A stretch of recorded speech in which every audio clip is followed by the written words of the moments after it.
සරණයි සදැහැති සුපින්පත් ඔබ හැමදෙනාටම සදහම් මාසක කැමැත්තෙන් අද බෞද්ධ රූපවාහිනිය සමගින් ඒකාත්මික වන සදැහැති ඔබේ හිතසුව පිණිස බෞද්ධ රූපවාහිනිය මේ පෙරදී සංනිවේදනය කරන දායකත්ව සතරම අවශ්‍යතාව බෞද්ධ රූපවාහිනියේ විශේෂ බාහිර ප්‍රකටන කිරීමක් ලෙස මෙලෙසින් සදැහැති ඔබ දෙගෙනයි මේ සූදානම්.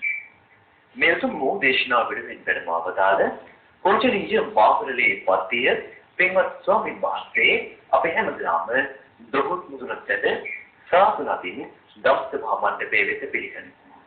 සාදු සාදු සාදු.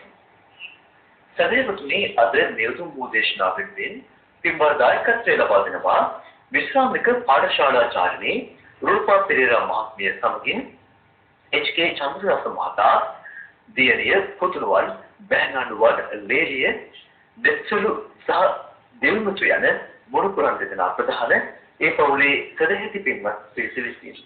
එමනම් මෙතන පටන් මෙතුම් දේශනා පොත්පතට ගෞරවනීය ස්වාමීන් වහන්සේට නමස්කාර පූර්වකව පාද අභිවන්දනයේ ආරාධනා කරමු.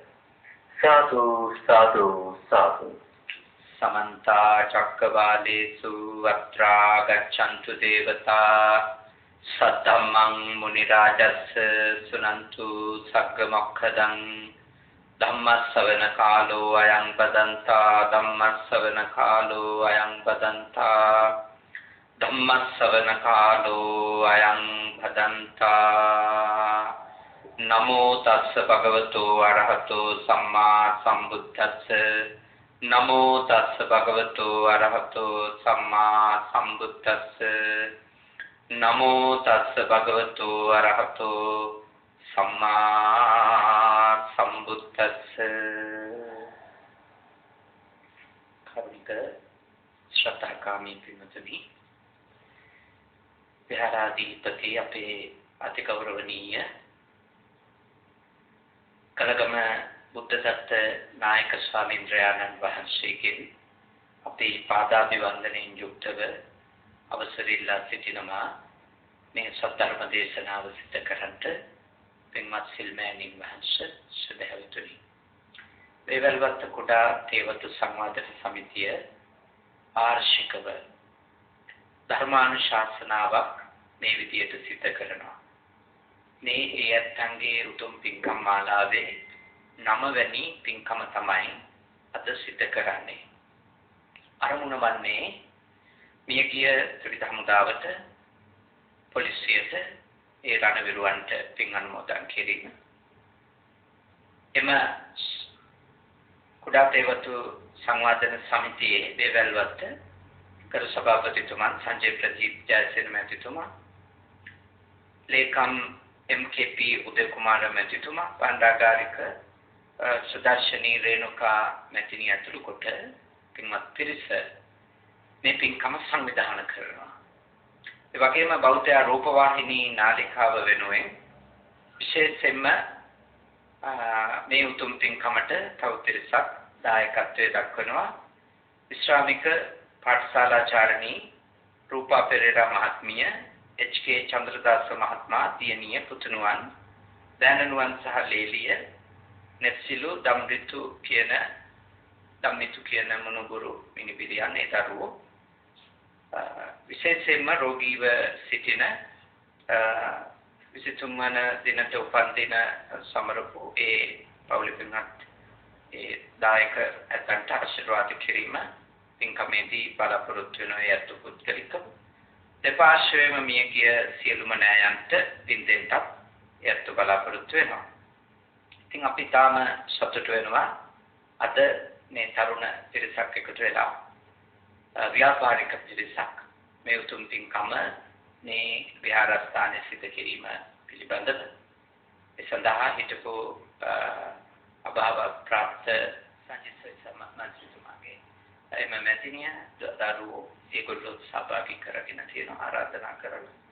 ඉතින් ඊටම ශ්‍රද්ධාවෙන් මේ පින්කම ඔයත් සූදානම් කරගෙන තියෙනවා. ටිකක් වර්ෂාවේ බාධාව ලැබුණත් ඔයත් කවුරුත් බොහෝම කැමැති ඕනකමින් පින්කම සඳහා කටයුතු සම්පාදනය කරගෙන තියෙනවා.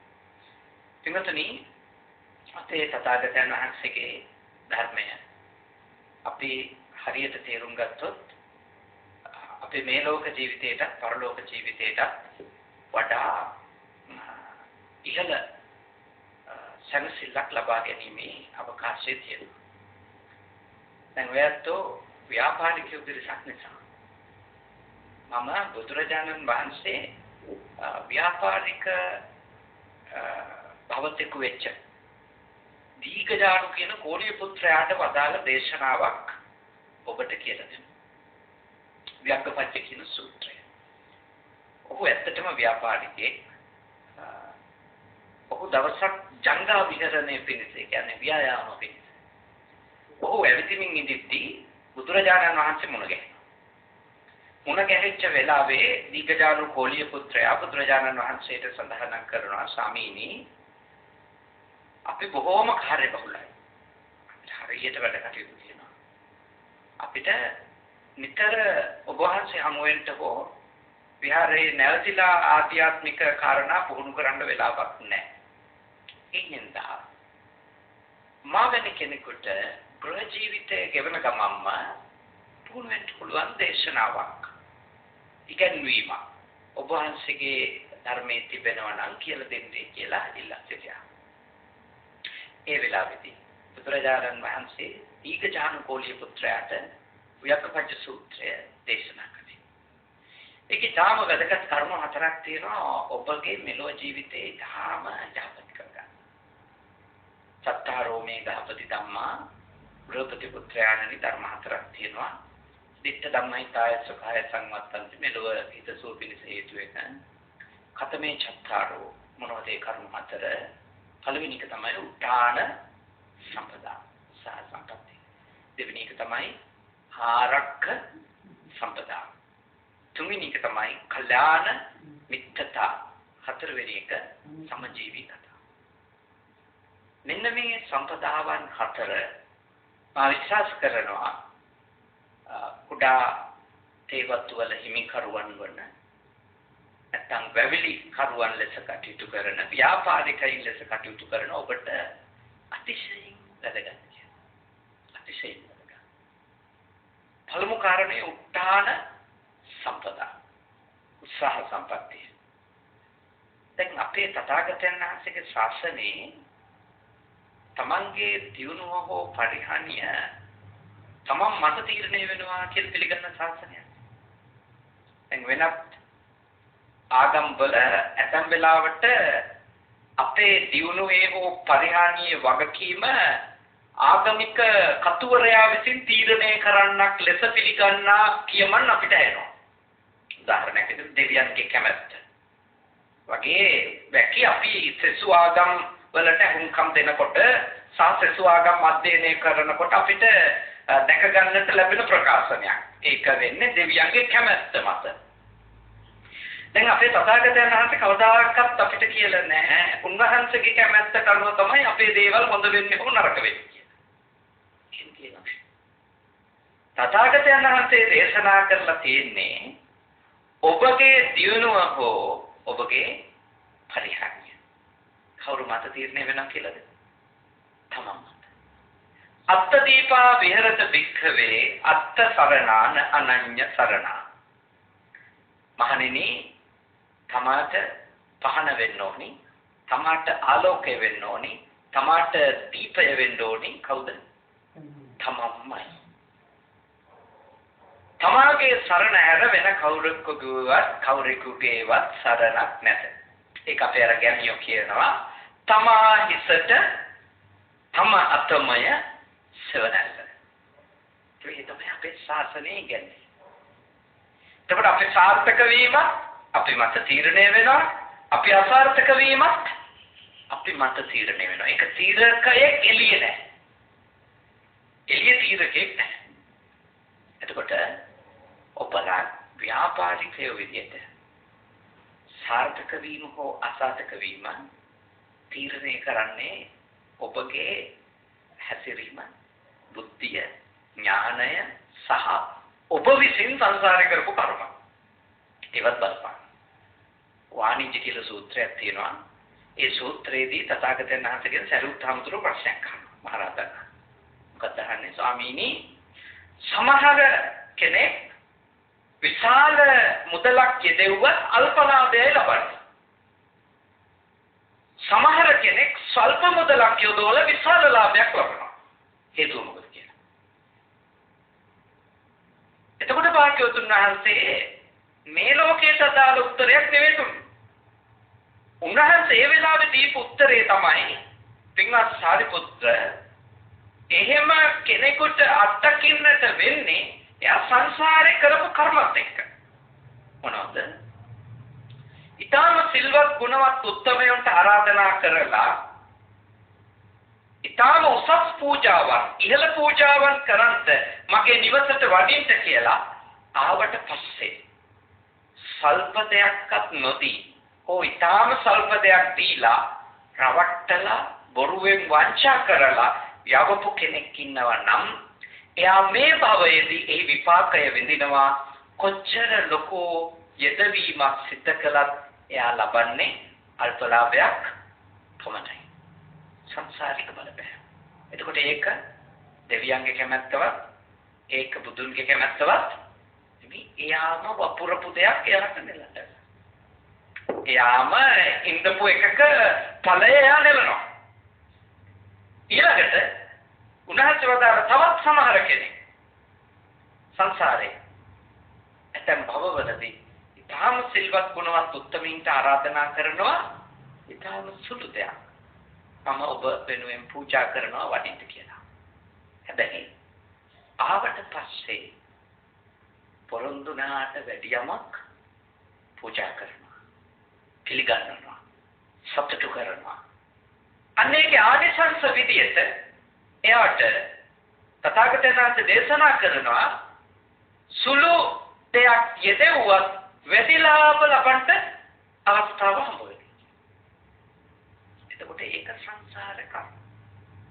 හැබැයි බුදුදහම පිළිගන්නවද ඔක්කොම සසර කර්ම කියලා? නෑ. ඔක්කොම සංසාර කර්ම නෙමෙයි.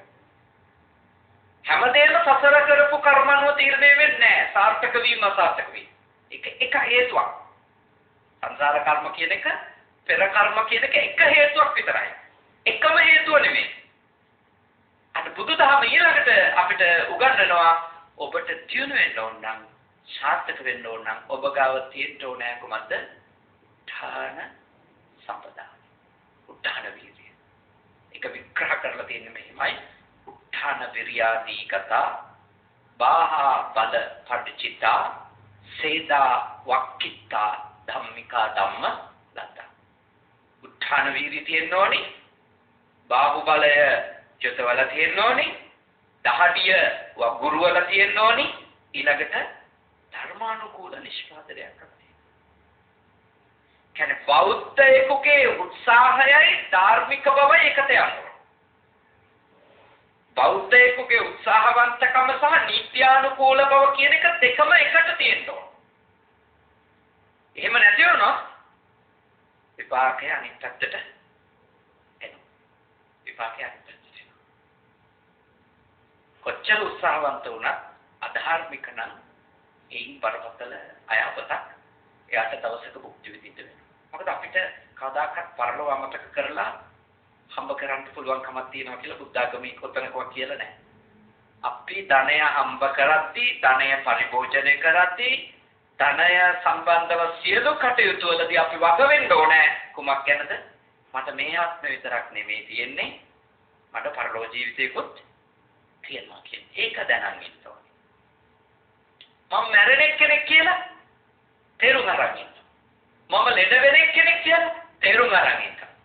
මම වයසට යන කෙනෙක් කියලා තේරුම් අරන් ඉන්න ඕනේ. ඒව තේරුම් නොගෙන ධනය හම්බ කිරිලා බුදුදහම කියන්නේ නැහැ.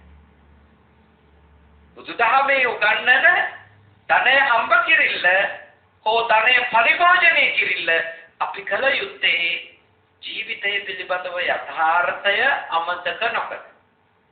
අන්න එවැනි ගැඹුරු දාර්ශනික හරයක් සහිත කෙනෙක්, ගැඹුරු දැක්මක් සහිත කෙනෙක් එයා හම්බ කිරීම නවත්තන්නේ නැහැ. හැබැයි එයා වග වෙනවා. කුමකටද? ට්‍රාන්ස්පරන්සි තියාගන්න. විනිවිද භාව තියාගන්න. ඒකේ උත්හාන විරියති කතා උත්සාහය විරිය පවත්වනවා ඊළඟට බාහා බල පරිචිතා එයා හොඳට අතපය වෙහෙසවනවා සේදා වක්කිත්තා දහඩිය වකුරනවා දහඩිය කඳුළු වකුරනවා අන්තිමටම එයා හම්බ කරගන්න දෙහි නිත්‍යානුකූල බව තහවුරු කරනවා කොහොමද ඒක කරන්නේ ධම්මිකා ධම්ම ලත්තා ධර්මානුකූල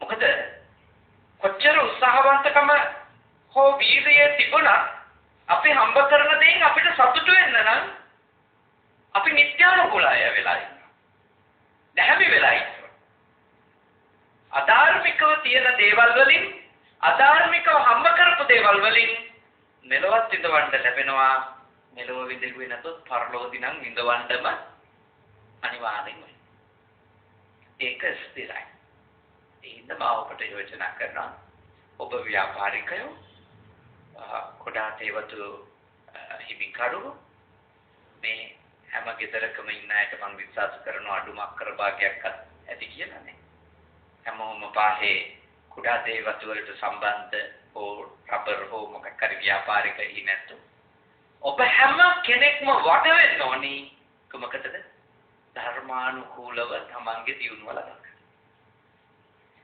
දැන් කෙනෙකුට එන්න පුළුවන් ප්‍රශ්නයක් මොකද්ද? දැහැමිව හම්බ කරලා නිත්‍යානුකූලව විතර අපිට අපේ අරමුණු සපුර ගන්න තරම් දෙයක් උපය ගන්න ලැබෙයි කියලා. ඒක තමයි ගොඩකට තියෙන නිත්‍යානුකූල සීමාවේ රැඳී නොසිටින්න පොළඹවන කාරණේ. ධර්මානුකූල බව ඉක්මවන්න මිනිස්සු පෙළඹිලා තියෙන කාරණේ තමයි ඒගොල්ලෝ කල්පනා කරනවා දැහැමිව හිටියොත් එහෙම අපේ ගමන යන්න පුළුවන් කියලා. බලන්න මම දන්නේ මේක කර්ම විපාකයක්ද මොකක්ද කියලා. දැන් ලෝකේ ගෝලීය උණුසුම් වැඩි කරන්න දැටි දායකත්වයක් දීපු බලගතු රටක් තමයි ඕස්ට්‍රේලියාව. ගෝලීය උණුසුම කියන එක වර්ධනය වෙන්න ඕස්ට්‍රේලියාවේ දායකත්වය ඉහළයි. ඉහළයි කියන්නේ ඒගොල්ලෝ තමයි ගල් අඟුරු ලෝහ වැනි දෑ විශාල ප්‍රමාණයක් මුළු ලෝකෙටම අලෙවි කරනවා. කොට මේ දේවල් ලෝකයට ලබා දෙනකොට ඒව දහනය කරන ප්‍රමාණය වැඩි වෙන්න ලෝකයේ මේ ගෝලීය උණුසුම කියන එක මොකක් වෙනවද? අධික වෙනවා. අද ඔස්ට්‍රේලියාවේ බිලියනයක් නේ සත්තු මැරෙනවා. 30 දෙනෙකුට අධික මිනිස් මැරෙලා තියෙනවා. ගෙවල් 300ක් ගිනි අරගෙන විනාශ වෙලා තියෙනවා. ඒ කියන්නේ ඒවා අපිට තර්කානුකූලව මේක නිසා මේක වුණා කියලා පෙන්වන්න බැරි වුණාට ඒගොල්ලෝ උණුසුම් කරපු ලෝකයම ඒගොල්ලොන්ට දැවි යන පරිසරයක් උදා කරලා තියෙනවා. කර්ම කියන්නේ කර්මේ හැටි ඒවයි. එන්න අපි වග වෙන්න ඕනේ. බලන්න මම එනකොට දැක්කා. පාරේ මිනිසාගේ අවශ්‍යතාවය වෙනුවෙන් පාර කපට් කරනු ලැබුණා. හැබැයි ඒ අවශ්‍යතාවය වෙනුවෙන් සබදහම සම්බන්ධව නිවැරදි සක්්‍යතා අධ්‍යයනයකින් තොරව කරන ලද කැපීම් හින්දා දරුණු ණයයන් දෙකක් අපි එන මාර්ගයේ දැක්ක ඇත්ත වශයෙන්ම එතනින් එනකොට ඇඟ හීතල වෙනවා. මට හිතා ගන්න බෑ ඒ වයි ඉන්න අහිංසක මිනිස්සු මේ වර්ෂාවක් එනකොට කොයි වගේ මානසිකත්වයක නිදා ගන්නවද කියලා. දැන් මේ අපේ අවශ්‍යතාවලට කරපු වැඩනේ. අපේ අවශ්‍යතාවලට කරන දෙය නිවැරදි සක්්‍යතාත්‍යයකින් තොරව කරොත් පරිසරය ගැන නොහිත කළොත් ගහකොළ ගැන නොහිත කළොත් සතා සීපාව ගැන නොහිත අපේ සාර්ථකත්වයට හෝ අපේ පහසුවට දේවල් කළොත් ඔය වගේ රිටර්න් එකක් එනවද නැද්ද? ඔය නෙලන්නේ අපි වපුරපුවද නැද්ද? අපි වපුරපුවා. දැන් මුතලින් යන වාරයක් පාසා ඔය ඇත්තන්ගේ පපුව පිච්චෙනවද නැද්ද? පිච්චෙනවා. මිනිසා කරපු දේ. නැතේරුද? කර්ම විපාක කියන්නේ මොකක්ද? අපි ක්‍රියාවක් කරනවා. ක්‍රියාව වැරදි නම් ප්‍රතිඵලය අපිට වැරදි වෙනවා. අපි ක්‍රියාවක් කරනවා. ක්‍රියාව යහපත් නම් ඒකේ ප්‍රතිඵලය අපිට ලැබෙනවා. ඒ නිසා ඔබ වැවිලි කරු. හැබැයි වැවිලි කරුවන් වන ඔබ මහ පොළොව සමග ඉතාම සිහි කල්පනාවෙන් වැඩ කරනවා. මහ පොළොවට සීමාව ඉක්මවලා යුක්තියක් කරන්න එපා. සීමාව ඉක්මවා යුක්තිය කරන්න එපා. සීමාව ඉක්මවලා මේ මිහිමවට රිද්දුවොත් හිංසා කරොත් ඒකේ ප්‍රතිවිපාක මිනිස්සුන්ට විඳිනවා. ඒක තේරුම් ගන්න කියන්නේ. සංවර්ධනය කර ඔබගේ වගාවන් කරගෙන යන්න. ඒ හැමතිස්සෙම තේරුම් අරන් ජීවත් වෙන්න අතිවේගීව හැම අංගලකින්ම නිෂ්පාදනයක් කරනවද නැත්නම් වනපියසත් ආරක්ෂා කරගනිමින් අපේ නිෂ්පාදන ක්‍රියාවලිය කරනවා. ඒ කියන්නේ වැවිලි කරුවන් වන ඔබ එක වතාවක් නෙමෙයි මම යෝජනා කරනවා 100,000 වතාවක් කියන. මොකද ඊටාම දරුණු කෑවිලි කාලවලදී සමහර විට ඔබේ වගාව ආරක්ෂා කරලා දෙන්නේ මතක තියාගන්න ඔබ ඉතුරු කරපු පුංචි වන තීරුව. හොඳ වහින කාලයට නම් ඒ වන තීරුව තියෙන හරියට ඒකත් ටිකක් ඉඳුවනම් කියලා හිතෙන්න පුළුවන්. සියලු මහගත් නැති වුණා නම් හොඳයි කියලා හිතෙන්නත් පුළුවන්. වර්ෂාවේ හොඳට තියෙන කාලේ. හැබැයි මතක තියාගන්න. අධික පෑවිල්ල එන වෙලාවට තේදල්ලක් හරි ඉතුරු වුණොත් ඉතුරු වෙන්නේ. කිලෝ 2-3ක් හරි කඩා ගන්න පුළුවන් වුණොත් කඩා ගන්න පදනමක් හැදෙන්නේ අපි අතරතුර ඉතුරු කරපු ලොකු ගස් ටික. ඔක්කොම නැති කරලා අපේ සාර්ථකත්වය ගැන කවදාකවත් හිතන්න එපා. හිතන්න එපා. එහෙම හිතුවොත් අපි පිළිහෙනවා. දියුණු වෙන්න පුළුවන්. හැබැයි ඒ දියුණුව සස්ටේනබල් කියන එකට අදාළ නැහැ. ඒ කියන්නේ තිරසාර නැහැ. දරණීය නැහැ. බුදුදහමේ ඉගන්වන්නේ දරණීය තිරසාර සංවර්ධනයක් ලබන්න. අපේ පැවැත්ම සාධික කරගන්නවා අනිකාගේ පැවැත්මට හානි වෙන එක නවත්තන්න බැරි නම් අවමහානියකින් අටුව අවමහානි කියද පුළුවන් තරම් මහ පොළොවට වතුර එකතු කිරීමෙන් බලකින් පුළුවන් තරම්. මොකද දැන් මට පේනවා ලංකාවේ ලොකු සාකච්ඡාවක් ඇති වෙමින් තිබෙනවා මොනර ජනගහනය වැඩි. භෝග පාලු කරනවා. ඒ නිසා දැන් මොනරුන් සම්බන්ධව මොකද්ද ගන්නා තීරණය කියලා ලොකු සංවාදයක් සමාජයේ තියෙනවා. ඇත්තටම ඉස්සරත් මේ රටේ මොනරු හිටියද නැත්ද? හිටියා. හැබැයි මෙච්චර ලොකු මොනර ජනගහනයක් මම හිතන්නේ නැති පුණා කියලා. අද වෙනකොට වෙලා තින්නේ මොකක්ද? මොනරා පාලනය කරන ස්වභාව ධර්මයේ අනෙක් ජීව පද්ධතිය විනාශ කළා පිටරයි. දැන් මොනරා පාලනය කරන අනෙක් ජීව පද්ධතිය නැති නිසා මොනර ජනගහනය වැඩි වෙලා තියෙනවා. මිනිස්සු මොනරට අත තියන්නේ නැතුව ඉන්න කතරගම දෙයියන් නිසා. එන මොකක්ද හින්දාද මේ? කවුරුත් මොකක්ද කතන්දර නැහැ කතරගම දෙයියන්ට බය හින්දා. කවුපින් ගැන හිතනම නම් මේ බස් කූරෙක් ගැටවිලෙක් ඉතුරු වෙන්නේ නැති මට්ටමට වහගහයිය පොළවට කවුපින් විශ්වාස කරනවා නම් දැහැමිව දියුණු වෙන්න ඒ දැහැමි දියුණුව මම දන්නවා ඒක ආක්‍රමණශීලීව අතිවේගී දියුණුවක් නම් වෙන එකක් නෑ. කොහොමද දැහැමිව පොහොසත් වෙන එක බුද්ධ ආගමේ උපමා කරන්නේ කොහොමද? වම්මිකෝ වූප චීයති. මොන වගේද? වේයෙක් උඹහත් බනිනවා. ඉතින් හරි ඉස්සර කොමමැටි කාපු ගෙවල් තිබිච්චා ඉන්නවද? ඉන්නවනේ. අපේ ගෙදර තිබුණා. අපේ ගෙදර අපි චූටි කාලේ කොමමැටි ගෑවා. අපේ අම්මා කවදාවත් පොල්ලතු හැවිල්ලපු අපේ ගෙදර කොමමැටි කාති බිම පිටිපස්සේ තිබිච්ච කණ්ඩියෙන් පස් කපන් ආවේ නැහැ. මොකද කරේ? උඹහකින් තමයි පස් අරන්. උඹස් මෙටි තමයි ගත්තේ. මම ඒ කාලේ මට ඇත්තට පොඩි කාලේ එහෙම ප්‍රශ්න තිබුණා. උඹස් ඔය ඉන්නේ මොකටද කියලා. මෙච්චර පස් කන්ද තියෙන්නේ. ඒගොල්ලෝ මෙතන තේරුවෙත් නැහැ මේකයි කාරණේ කියලා. ඒගොල්ලෝ පුරුද්දට කරේ.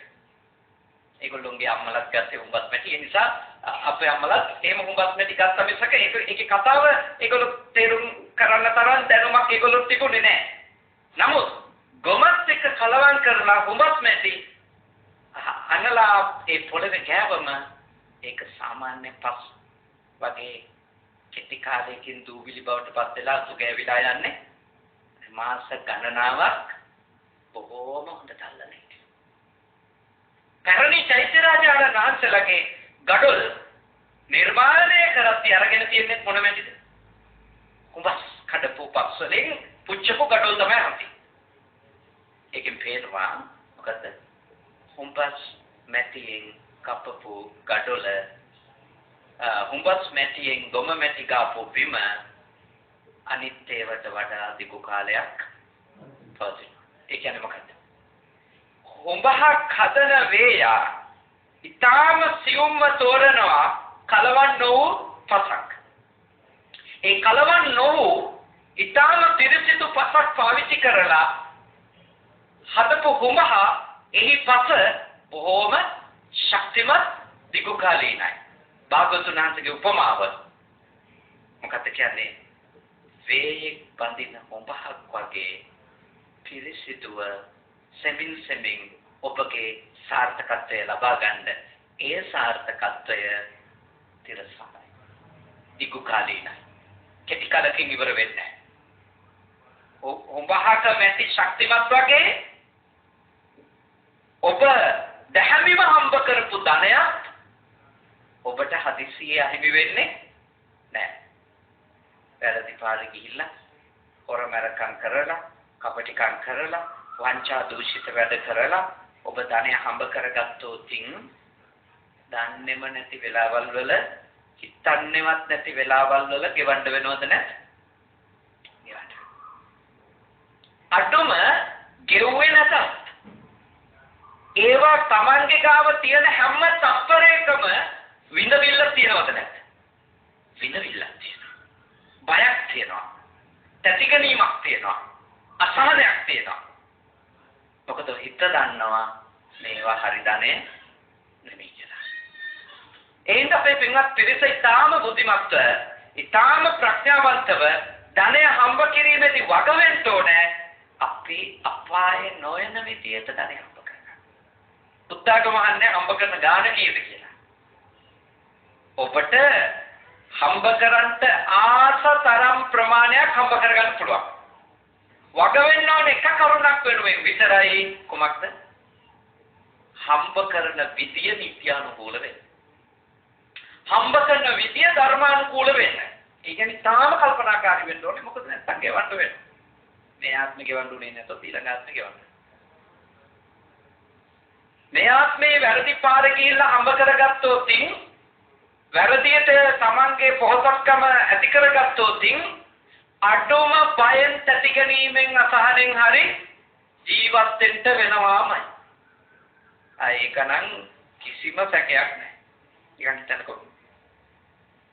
හොරෙන් අනුන්ගේ ගහක කොලක දෙයක් හදාගෙන එන මිනිස්සෙකින් එයාගේ ගාව දැන් ඒ ගෙනාපුතේ තියෙනවා. හැබැයි එයා හැම මොහොතකම ඉන්නේ සතුටක් එක්කද අසහනයක් එක්කද? පොලිසියෙන් එයිද? අයිතිකාරයා එයිද? කොච්චර අසහනයි. එයා ඒක මේ ගහක කොලක තියෙන දේ කඩා ගැනීම වෙනුවෙන් උත්සාහවන්ත වෙලා ඇති. දහඩිය වපුරලා ඇති. බාහුවලය යොදවලා ඇති. හැබැයි දන්නවා ඒක ගෙනාවේ නිත්‍යානුකූල ධර්මානුකූල ක්‍රමයකට නෙමෙයි. අන්න ඒ විදියට ගෙනාවොත් අනිවාර්යයෙන්ම විපාකේ විඳින්න වෙනවා. මෙලොව විඳවිල්ල පරලොව විඳවිල්ල. ඉද තප්පති තෙච්ච තප්පති. මේ වෙලාවෙත් තැවි ඉන්න වෙනවා. පස්සෙත් තැවි ඉන්න වෙනවා. පාපකාරී පෞකර තැනත්ත උභයත් තප්පති. ඒ අවස්ථා දෙකේම තැවෙනවද නැද්ද? තැවෙනවා. පාපම් මේ කතන්ති තප්පති. මම පව් කරලා තියනවා නේද කියලා හිතන වාරයක් පාසා තැවෙනවා. බිහියෝ තප්පති දුක්ගතිංගතෝ. අපායට ගිහිල්ලා ගොඩාක් එයාට තැවෙන්න විඳවන්න කාරණා යෙදෙනවමයි. ඉත ඔබ දුප්පත් පොහොසත් කියලා ඔබගේ ගේ අනුව පාවිච්චි කරන වාහනේ අනුව මනින්න බෑ ධර්මේ. එහෙම මනින්න බෑ. ඔබ දුප්පතෙක්ද පොහොසතෙක්ද කියන එක තීරණය වෙන ඔබගේ හදවතට. ඔබයි දන්නේ ඔබ පයින් ගියත් ඔබ කොච්චර දැනෙන්නද කියලා. කොච්චර නිවැරදිද කියලා. ඔබ කොච්චර සැනසෙල්ල යනවා. කොච්චර සතුටින් ඉන්නවා. ඔබගේ ගෙදර කැම මේසේ බස් ස්ටෑන්ඩ් 7-8ක් නොතිබෙන්න පුළුවන්. ඔබ කන්නේ එක ව්‍යංජනයක් එක කැම ටිකක්. ඒත් ඔබ දන්නවා මගේ ළමයින්ට කන්න දෙන්නේ වැරදි පාරේ ගිහිල්ලා ගෙනාපුවා නෙමෙයි. හරිද? නිවැරදි මම. මගේ දරුවන්ට දෙන දේ නිවැරදි. දැහැමි නිත්‍යානුකූලයි. මතක තියාගන්න. ඒ සැනසෙල්ල වැරදි පාරේ ගිහිල්ලා මේ ලෝකේ රස මසවුඩු භුක්ති විඳින මිනිහට විඳින්න හම්බෙන්නේ නැහැ. ඒ නිසා මම ඔබට යෝජනා කරනවා මොන හේතුවක් නිසාවත් කොයි වෙලාවකවත් විශ්වාස කරන්න එපා වැරදි පාරෙන් පොරසත් වෙන්න. ඒක විශ්වාස කරන්න. ඒක හිතන්න එපා. ඒකට ආස වෙන්න එපා. අපි නවතින්නේ මේ ලෝක වශයෙන් කිරියවිලක් වෙනවා. සමාජ නින්දා පහස විඳලා. අපවාදයට උපවාදයට ලක් වෙලා. පරලෝක වශයෙන් අමුහි ගන්න වෙලා කොටින්ම කිව්වොත් වැරදි අධාර්මික ධනය හම්බ කරොත් මල්ලෝ කපුට වෙලා. උපදිනවා කියලා නිදාරුමි කියන්නේ. එතෙන්ට වෙන්නේ නැහැ. උත්තාන වීර්යය පවත්තක. අකණ්ඩව තමන්ගේ අරමුණ කරා යන්න. ළමයිට හොඳට උගන්න ගන්න. ඒ අතරතුරේ තමන්ගේ වෘත්තියේ සාර්ථක වෙන්න නම් ඒ වෘත්තියේ දැනුම ලබා ගන්න උනන්දු වෙන්න. දැනුම ලබා ගන්න. නව තාක්ෂණය ලබා ගන්න උනන්දු වෙන්න. ඒ උත්සාහය තියෙන්න. ඇත්තටම අපි අසාර්ථක වෙලා තියෙන ගොඩක් වෙලාවට අපි හම්බ කරන්නේ තින්න නෙමෙයි. දෙවෙනි කාරණේ ප්‍රශ්න. මොකද හම්බ කරන දේ හරියට කලමනාකරණය කරගන්න නිසා. එනම් ආරක්ෂ සම්පදා දෙවෙනි ගුණය. ආරක්ෂ සම්පදාව නැති වුණොත් කොච්චර හම්බ කරත් වැඩක් තියෙනවද? වැඩක් නැහැ. අර පිළිගැස්ම තියෙනවා. දැන් මාතුරු ව්‍යාපාරිකයෝ නිසා ඔබතුමන්ලට තථාගතයන් වහන්සේ දේශනා කළා හම්බ කරන ධනය කොහොමද පරිභෝජනය කරන්න ඕනේ කියලා. ඒකේන භෝගේ පුඤ්ජය. හම්බ කරන ධනයෙන් ඔබගේ නිෂ්පාදනයෙන් එක කොටසක් පරිභෝජනයට ගන්න.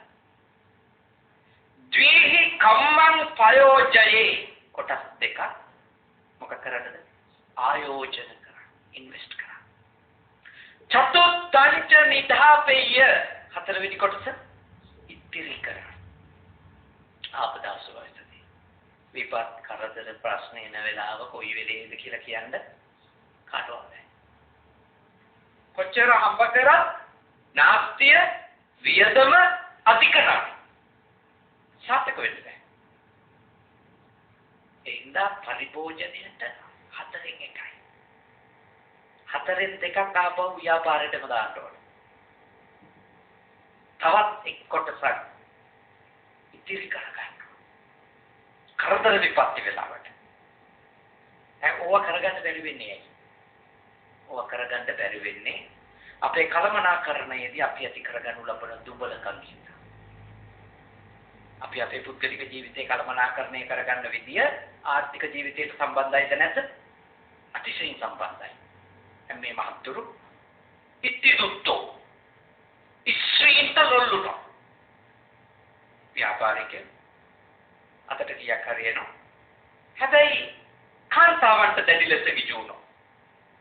ඊළඟට සුරා දුක්තෝ මත්තුරට මත්ද්‍රව්‍යයට දැඩි ලෙස කිජු වෙන්න ගත්තොත්.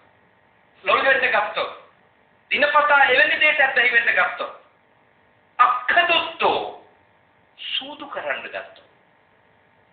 Facebook වලට යන්න ගත්තොත්. බුරුව ගහන්න ගත්තොත්. මොකද වෙන්නේ? ලද්දන් විනාශ වෙන්නේ. හැම සතයක්ම කොට බලන්න පුද්ගලික ජීවිතේ තමයි කළමනාකරණය කරගන්න කියන්නේ.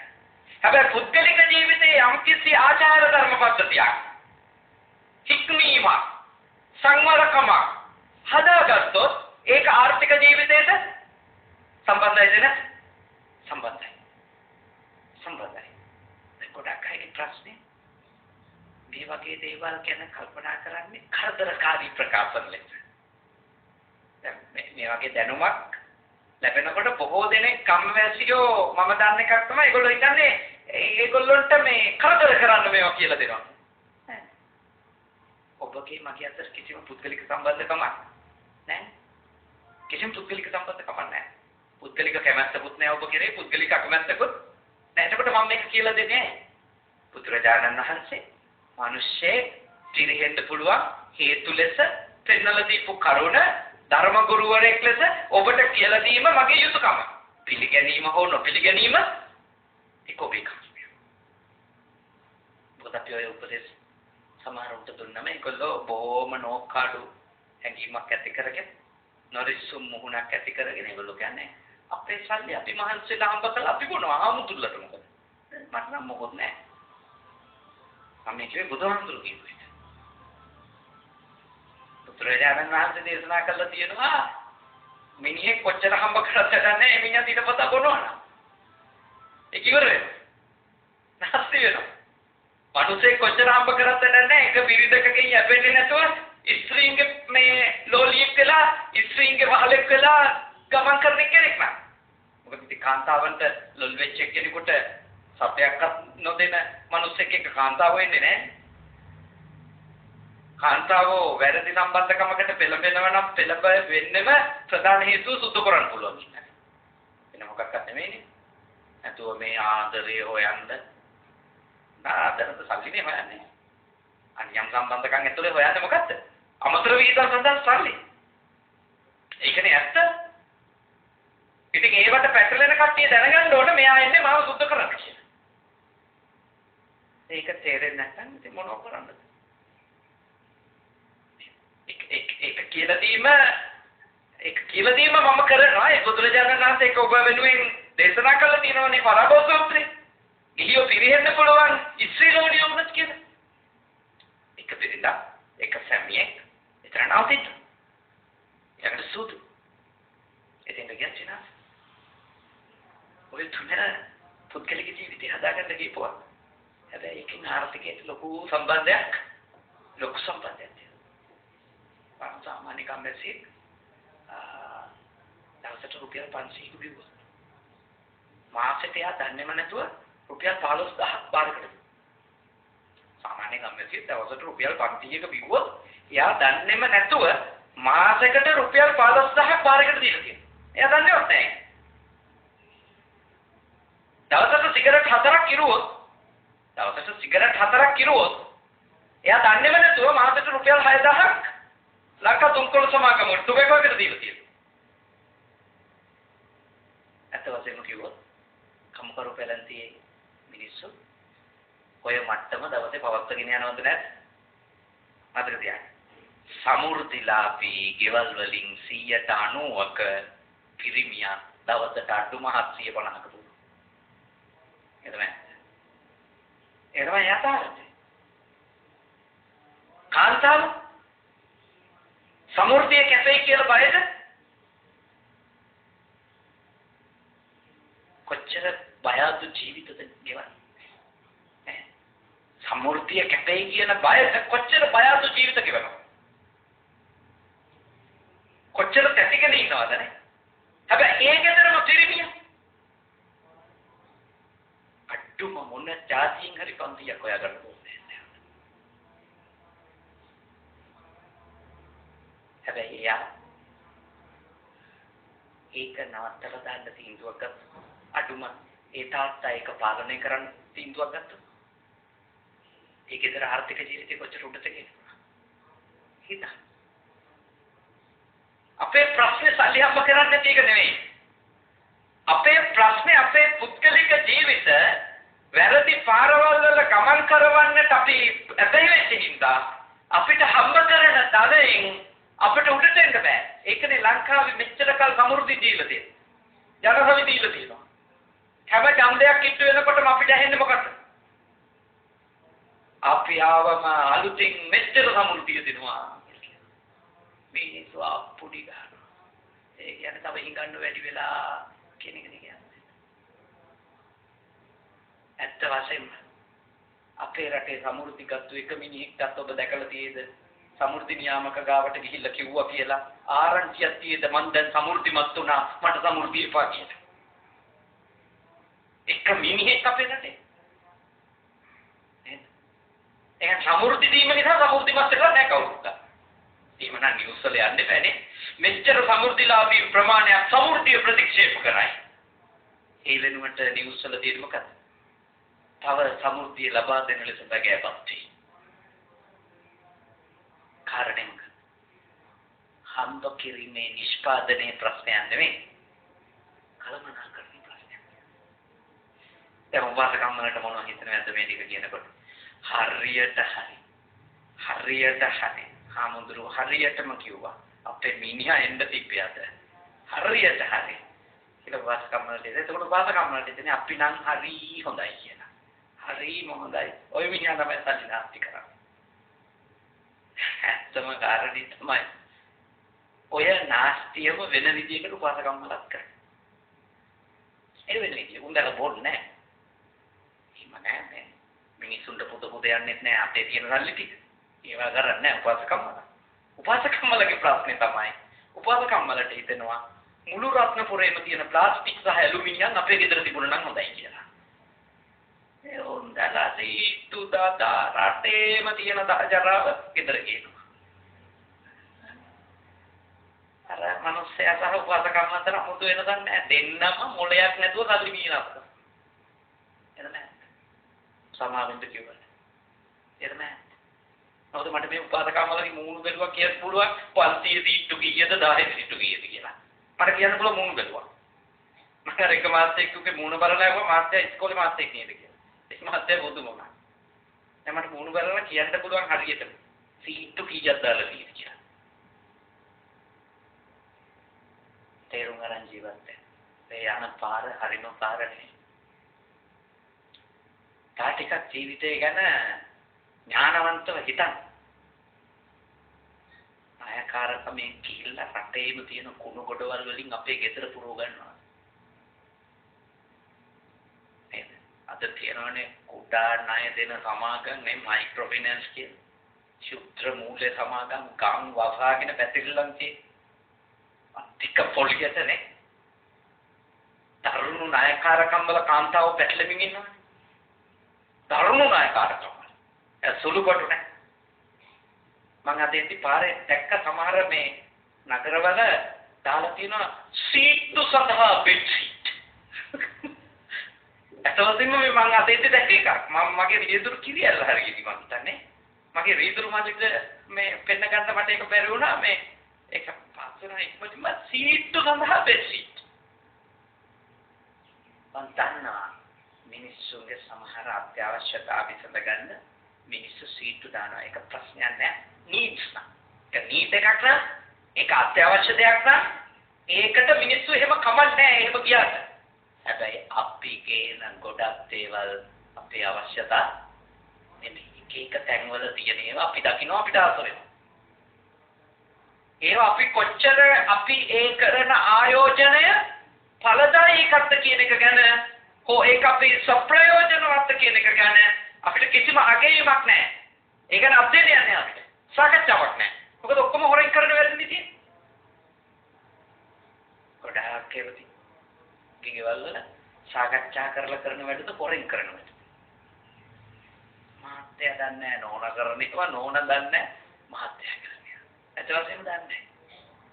90ක් ඒව දන්නේ නැහැ. කියන්නේ මායාට ඕනේ නැහැ. ළමයි එක්ක පවා කටුකුටු ගාලා මහත්තයා එනකොට නවත්තන මාත්‍රකාගේ වලව දීෙද නැද්ද? මතක තියාගන්න. සිංහල බෞද්ධයෝ අද වැටිලා තියෙන අගාධය අනෙක් ජාතීන්ගේ කුමන්ත්‍රණයක් නෙමෙයි. ඒක බොරුවක්. සිංහල බෞද්ධයෝ අද වැටිලා ඉන්න අගාධයේ ප්‍රධාන හේතුව සිංහල බෞද්ධයන්ගේ තියෙන අඥානකම. මාන්නතිකම. වැරද්ද පිළිගන්න අකමැතිකම. නිවැරදි වෙන්න සූදානම් නැතිකම. පන්සල් ගියාට බණ ඇහුවට පිළිපදින්නේ නැතිකම.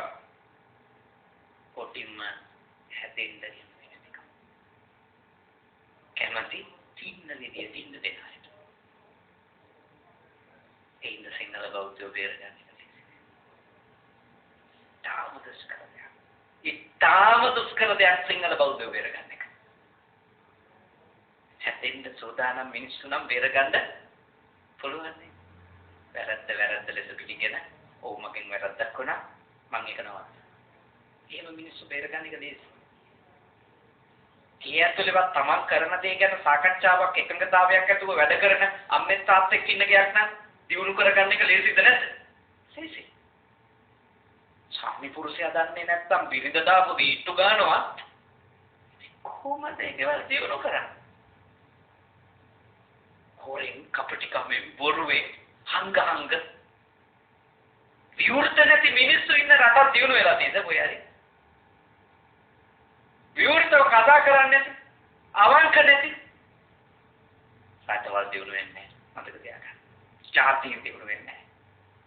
දියුණු වෙන්න නම් අපේ අටුම මුළු රටටම අවංක වෙන්න බැරි නම් ගෙදරට හරි බොරුව දාන එක කට්ටකම් කරන එක නවත්තන්න ඕනේ. ගෙදර එකිනෙකාව වට ගන්න එක නවත්ත ගන්න ඕනේ. විවෘත නැතුව ගේ ඇතුලේ තියෙන හැංගුණු ජීවිත නම් දියුණු වෙන්නේ නැහැ. මතක තියාගන්න. අර පෙරමස්ම කියන්නේ රංචුවක් එක කරන්න ඕනි වැඩ. සාකච්ඡා කරලා කරන්න ඕනි වැඩ. නැතුව තනියෙක් කෙනෙකුට කරන්න පුළුවන් දෙයක් නෙමෙයි. මාන්න තියාගෙන කරන්න පුළුවන් දෙයක් නෙමෙයි. දැන් ගෙදරක ලයිට් ටික හරි පාවිච්චි කරද්දී ලයිට් බිල අඩු කරන්න හරි අම්මා තාත්තා දරුවෝ එක්ක ඉගෙන සාකච්ඡා කරන්න කැමති වෙන්න ඕනි. හුදෙක් අම්මා කෑ ගහ බැන ලයිට් නියු පමණින්ම ගෙදර අනිත් අය දායක වෙයිද විදුලි බිල පාලනේ? නෑනේ. ඒගොල්ලොන්ට ඉතින්නේ අම්මා පිට බයිනෝ. ඒ නිසා බැන එයාම නිවාගත්තුවා මේ. හැබැයි ඒ වෙනුවට මාන්නේ නැතුව ළමයි ටිකත් එක්ක සාකච්ඡා කරමු. පුතේ වතුර බිල වැඩි. ලයිට් බිල වැඩි. අපි කොහොමද මේක අඩු කරගන්නේ? ළමයිම යෝජනා ගෙනින්නේ. ළමයිම කියයි මේක කරන්න ඕනේ. එහෙනම් පුතේ අපි එක්කම වෙලා ඒක කරමු. ඒ සාකච්ඡා වෙන්නේ නැහැ. කවුරුත් කැමති වෙන්නේ නැහැ ඒකට. නැතුව දත් මිටි කකා බැන හිටියා කියලා දවසේ අනිත් අය අර පිරිමැස්මට දායක වෙන්නේ නැහැ. එයා තේරුම් ගන්න ජීවිතේ. ආරක්ක සම්පදා. මේ ඥානය මේ දැනුම ඔබට අත්‍යවශ්‍යයි ඔබේ ජීවිතේ සාර්ථක කරගන්න. නැතුව ගමන යන්න බෑ. සාර්ථක වෙන්න බෑ. ප්‍රඥාවන්ත මිනිස්සු විදියට ආරක්ක සම්පදාවේවත් අර පෙරමැස්ම දියුණු වෙන්න හිතනවා නම් අත්‍යවශ්‍ය ධර්මයක් ලෙස පිළිගන්න ඕන. තුන්වෙනි එක. කල්යාණ මිත්‍රතාව. ඒකවේ අපිව ආධ්‍යාත්මිකව නිවැරදි කරන කෙනෙක් අපේ ජීවිතේ අපිත් එක්ක එකට ජීවත් වෙන්න. ඒ කියන්නේ අපි ගෘහස්ත ජීවිත ගෙවනවා නම් ඔබේ ගේ ඇතුලේ ඉන්නෝනි කවුද? ඔබව නිවැරදි කරන්න සමත් ආධ්‍යාත්මික හොඳ පෞරුෂයක් තියෙන කෙනෙක්. එන ඔබ වැරදි පාරක යනවනම් ඔබව නිවැරදි කරන්න ඔබගේ බිරිඳට අවශ්‍ය කරන පවතින ගැන ශ්‍රද්ධාව, කුසලයේ ගැන ශ්‍රද්ධාව, ඥානය තියෙන්න ඕන. ඊළඟට ඔබ නිවැරදි කරන්න තරම් ආධ්‍යාත්මික පෞරුෂයක් සහිත සමීක් ඉන්න ඕනේ. ගෘහස්ත ජීවිතේ එකිනෙකා කල්යාණ මිත්‍රයෝ නොවි ගෙයින් එළියේ කොච්චර මිතුරියෝ හිටියත් අපේ මෙලොවයි පරලොවයි දෙක පිරිහෙන එක වළක්වන්න බෑ. කල්යාණ මිත්‍රත්වයේ තියෙන්න ඕනේ කේතුලේ. සාපුරුෂයා සහ බිරිඳට. මොකද අපි භයානක පව් අකුසල් කරන්න තීන්දුව ගන්න පුළුවන් කේතුලේදී මිසක මේ වගේ ධර්මශාලාවලදී අපිට කල්යාණ මිත්‍රයෝ හමු වෙනවා. ඒ කවුද? උතුම් නිවන් මඟ කියලා දෙනවා. භාවනා මධ්‍යස්ථානිකදී, ධම්මශාලාවකදී අපිට කල්යාණ මිත්‍රයෝ හමු වෙනවා. ඒ තමයි ජීවිතේ යථාර්ථය කියලා දීලා මේ සංසාර ගමන නිමා කරන්න, අඩුම කෙටි කරගන්න මඟ පෙන්වන උත්තරමයන්ටත් අපි කියනවා කවුරු කියලාද? කල්යාණ මිත්‍රයෝ. අපි පාවෙන් වළක්වලා කුසලයේ සමාදන් කරනවා. හැබැයි ගෘහ ජීවිතයේදී එකිනෙකා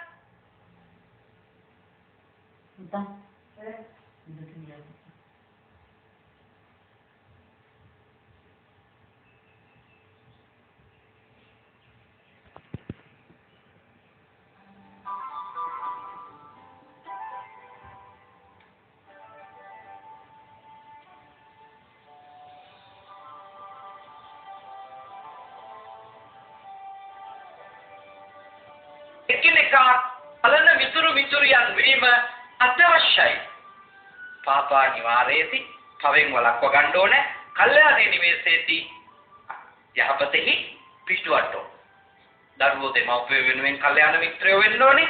දෙමව්පියෝ දරුවෝ වෙනුවෙන් කල්යාණ මිත්‍රයෝ වෙන්න ඕනේ.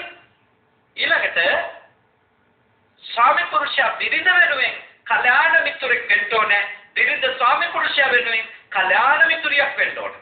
ඊළඟට දැන් ඔබතුමන්ලා සංචුවක් විදියටනේ සංවිධානයක් විදියට කල්යාණ මිත්‍ර වෙන්න. ඔබ රංචුවක් විදියට වැඩ කරන්න නම්‍යශීලීකම අවංක මිත්‍රත්වය ඔබ ගාව තියෙනවා. ඔබ රංචුවක් විදියට වැඩ කරනකොට ලබන්න පුළුවන් සාර්ථකත්වය කවදාවත් වෙන් වෙලා තනි වෙලා ලබන්න බෑ. ඒ නිසා ඔබගේ මේ කුඩා සේවතු සංවාදන සමිතිය තාම ශක්තිමත්ව ගෙනියන්න නම් එකිනෙකා කවුරු වෙන්න ඕනද? කල්යාණ මිත්‍රයෙක්. හැම තිස්සෙම ඔබ අනිකාට පුළුවන් තරම් ආධ්‍යාත්මිකවත් ආර්ථිකේන පිරිහෙන්නේ නැති වෙන දැනුමම දෙන්න. ඒකයි. කවදාවත් පාපයකට අනුබල දෙන්න එපා. පොළඹවන්න එපා. මොකද ඔබත් එක්ක ඉන්නේ කෙනෙක් ඔබෙන් ගිලිහිලා යයි. අර මං කියපු අකුසල පැත්තට බැහැ වුණොත් නෑ. එයාගේ ඉඩම විකිලිලා යයි. තියෙන යාන වාහන ලීසින් කම්පැනි වලින් උස්සගෙන යන මට්ටමට එයි. ඔබට ඇත්තටම මිත්‍රත්වයක්, ආදරණීය හැඟීමක්, දැඳීමක් ඔබගේ රංචුවේ අනිකා ගැන තියෙනවා නම් ඔබ කරන්න ඕන දේ වැරදි පාරේ යනවා පේනකොට රංචුවක් විදියට එක්ක අහුවෙලා යාව ගලව ගන්න කටයුතු කරන්න. අම්තවලට යන්න දෙන්න. සීමාව පන්නගෙන කිසිම දුසිරිතක ඔබේ ටීම් එකේ අයට යන්න දෙන්න බෑ. එහෙම ඔබ දැන් 9 වෙනි වතාවටත් එකතු වෙලා ඉන්නවා වගේ 109 වෙනි වතාවට එකතු වෙයි මේ මිතුරු සංගමයේ අය. මතක තියාගන්න. හැබැයි පිරිහෙන දේවල් වලින් එකිනෙකාව බේරගන්න. ඒකට කැප වෙන්න. අනෙක් ජාතීන් ඇත්තටම සාර්ථක වෙන්නේ ඒගොල්ලොන්ගේ සංසද හරීම එක්කෙනෙක් වැටෙනකොට එයාට වැටෙන්න නොදී එයාව ආරක්ෂා කරනවද නැත්? ආරක්ෂා කරනවා. උදව් කරනවා. දාලා දුවන්නේ. පයින් ගහන්නේ. අහක බලන්නේ. වැරදි පාරක යනවා පේනවා නම් ගිහිල්ලා රංචුව පිටින්ම එක්කව වෙලා අවවාද දීලා හරි පාරට ගන්නවා. එහෙම තමයි අනිත් ජාතින් දිනුනේ. අනිත් ජාතින් ආම්බෙල්ලට දිනු වෙලා නෙමෙයි. ඒගොල්ලෝ ටීම් වර්ක්. තාම හෙලින් රංචු මානසිකත්වයෙන් වැඩ කරනවා. ඔබලාට රංචුවක් විදියට හිතන්න පුළුවන් නම් තනිව හිතීම වෙනුවට තමන්ගේ පැත්තෙන් අනේකා ගැන හිතන මට්ටමට හිත දියුණු කරගන්න පුළුවන් නම් ඔබලා වැටෙන්නේ නැතුව ඉස්සරහට යයි. ඕන දෙයක් ජය ගන්න පුළුවන්. ගෙදර කල්යාණ මිත්‍රත්වය ඕනි.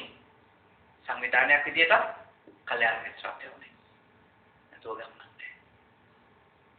මිත්‍රත්වය බිඳ වැටිලා හතුරුකම ආවොත් ඒ ගෙදරත් පිරිනවා. ඒ සංවිධානයක් පිරිනවා. භාග්‍යවතුන් වහන්සේගෙන් දවසක් භාග්‍යවතුන් වහන්සේ ගාවට ඇවිල්ලා ආනන්ද තෙරුන් වහන්සේ සඳහනක් කරනවා ස්වාමීනි මේ ශාසනයෙන් හරියටක්ම තියෙන්නේ කල්යාණ මිත්‍රත්වය නිසා නේද කියලා. භාග්‍යවතුන් වහන්සේ මොකද සඳහන් කරන්නේ?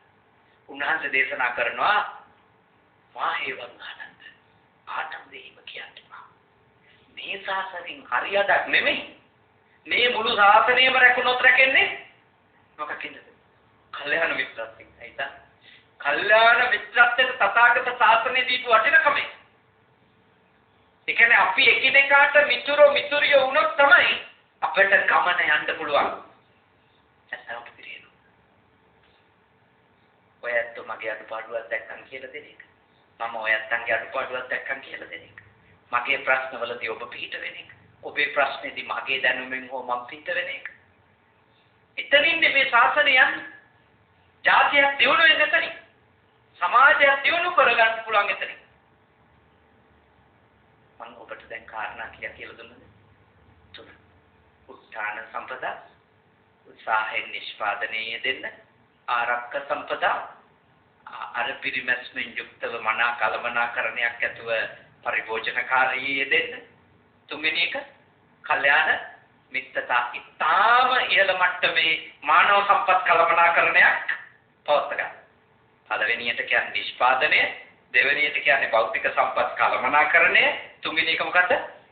මානව සම්පත් කලමන. ඔය තුන ඔබට උදව් වෙයි ඔබේ සාර්ථකත්වයට. කායික කරුණක් తీරන නමුත් මම ඔබට ප්‍රාමාණික වෙලාවක් ධර්ම කරුණු කියලා දුන්නා.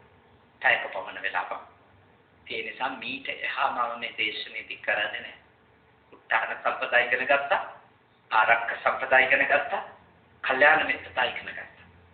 ඉතින් මහත් ශ්‍රද්ධාවෙන් මේ ආයතනයේ ගරු සභාපතිතුමන්, ලේකම්තුමන්, ඒ වගේම භාණ්ඩාගාරිකතුමිය ඇතුළු වේවලවත්ත කුඩා තේවත සංවර්ධන සමිතිය ඒ සමාජිකාවන් ඉතාම ලස්සන පින්කම හොඳට සූදානම් කරගත්තා.